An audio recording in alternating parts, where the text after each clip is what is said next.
Ça fait quelque temps que la Samsung Galaxy Tab S11 Ultra est sortie et je t'en avais déjà partagé mes premiers retours sur la chaîne. Et la première question principale qui ressortait dans les commentaires, c'était quoi? C'était tout simplement, est-ce que ça vaut le coup de passer sur cette nouvelle tablette, sachant que j'ai déjà par exemple la S10 Ultra, ou vaut mieux tout simplement se diriger vers la Samsung Galaxy S10 Ultra plutôt que la S11 Ultra, qui est bien plus chère sur le marché maintenant. Bonjour à tous et bienvenue sur cette nouvelle vidéo. Comme tu l'as compris, ici c'est Hugo et on va venir comparer les deux tablettes. Deux tablettes de deux générations différentes pour savoir si ça vaut le coup de passer sur la nouvelle ou plutôt d'acheter la version juste avant.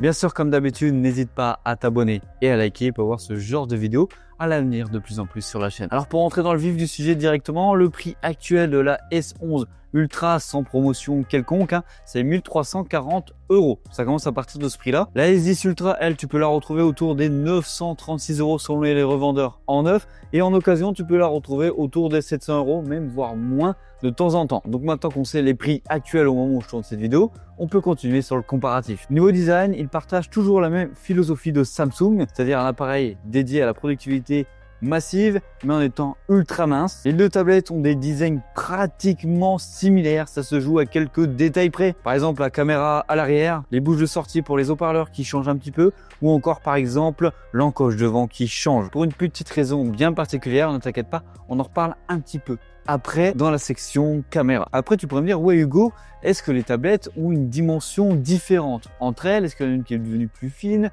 Est-ce qu'elle est moins grande, etc., etc. Bah, finalement, les dimensions ne varient pas tant que ça entre les deux tablettes. Le seul changement mineur, c'est que la Tab S11 Ultra, c'est qu'elle est plus fine de 0,3 mm.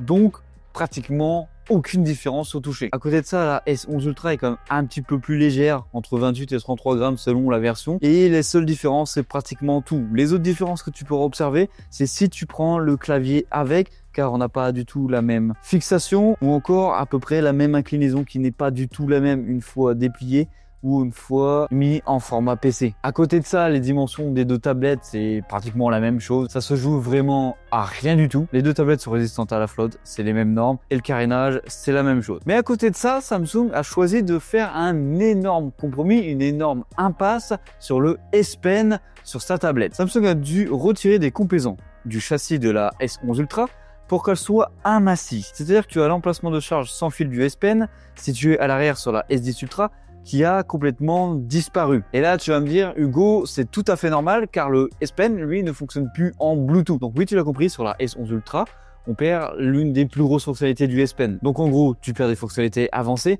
comme le contrôle à distance qu'on appelle les Air Action. Donc finalement, le S Pen sur la S11 Ultra, c'est simplement un stylet passif qui est optimisé pour l'écriture et pour l'IA. Même si en soi, le S Pen de la Galaxy S10 Ultra fait déjà les mêmes fonctionnalités que celle de la S11 Ultra. Et hormis cela, oui, le stylet perd aussi par exemple le retour haptique, mais il change de design. Et c'est vrai que le design, je le trouve plus confortable et beaucoup plus pratique au quotidien que celui de la S10 Ultra. Mais clairement, pour le reste, il n'y a vraiment pas de changement par rapport à la S10 Ultra. Ah ouais, au fait, je trouve que l'emplacement du stylet sur la nouvelle tablette, c'est-à-dire qu'on a plus l'emplacement à l'arrière comme sur la S10 Ultra qu'on pouvait refermer après sur la coque, je le trouve beaucoup moins pertinent sur la S11 Ultra. Parce que là, il est posé sur la bordure de celle-ci et quand tu transportes la tablette dans un bâtiment, encore là ça va. Mais quand tu le mets dans ton sac ou entre plusieurs objets, entre plusieurs livres, bah le stylet, tu vas le perdre facilement. Il va venir se décoller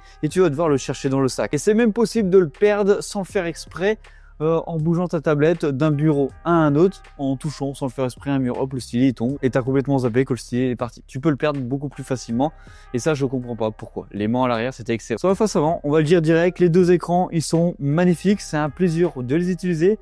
Il n'y a vraiment pas mieux sur le marché Android.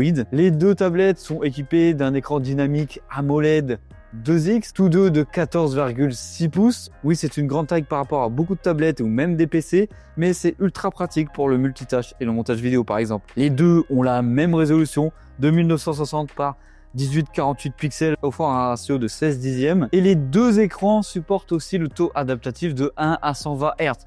Donc dans les grandes lignes, l'écran c'est le même. Là où il y a un petit changement, c'est au niveau de la puce embarquée dans cette tablette. Qui dit nouvelle tablette, qui dit aussi nouveau processeur de nouvelle génération. On a aussi là, sur la S11 Ultra comme sur la S10 Ultra, un Mediatek, sauf que cette fois-ci, on a le 9400 au lieu du 9300 plus. Et quand on regarde les benchmarks, oui, il y a une différence, mais la différence n'est pas folle du tout. Et surtout quand tu regardes la concurrence qui ont des Snapdragon qui sont bien plus puissants. Il suffit de regarder le S25 Ultra, il est plus puissant que la tablette, largement. Alors, pour le commun des mortels, dans la vraie vie de tous les jours, tu vas pas voir les différences, ça c'est vrai. Les deux tablettes vont te suffire dans tout ce que tu vas faire.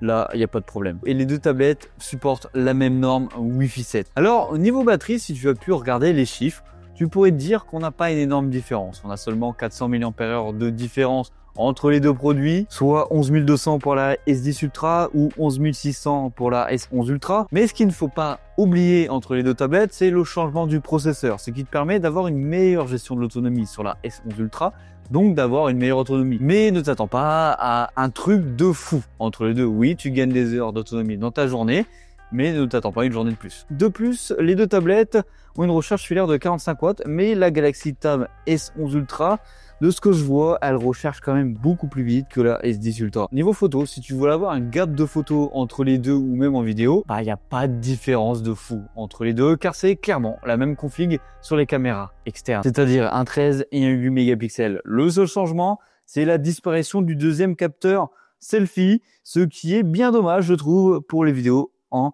visio. Et au passage, l'inclinaison de la tablette, quand on le met sur le clavier, elle est un peu trop prononcée ou en tout cas pas adaptée pour les visios. Il y a un angle de vision qui est pas foufou, que ce soit bien sûr pour les deux tablettes. Donc voilà, on arrive sur la fin de cette vidéo. Est-ce qu'il faut acheter la S11 Ultra par rapport à la S10 Ultra?